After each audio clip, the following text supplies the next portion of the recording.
मनुष्य कि प्रकार आपण पथ परिष्कार करिवो मोहर वाक्य अनुजाई अही विषय सावधान हेले करिवो।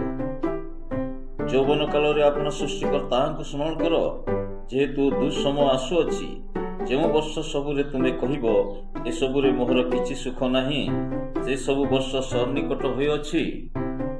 सत्य सत्य मु तुमको कहूअछि, युवक थिबा समय रे तुम्हे आपणा कटिबंधन करी जो आड़े इच्छा सेही आड़े भ्रमण करुथिल, किंतु वृद्ध हेले तुम्हे आपणा हस्त विस्तार करिबो ओ अन्य जणे तुमर कटिबंधन करी जो आड़े तुमर इच्छा नथिबो से आड़े तुमको घेनी जीवो।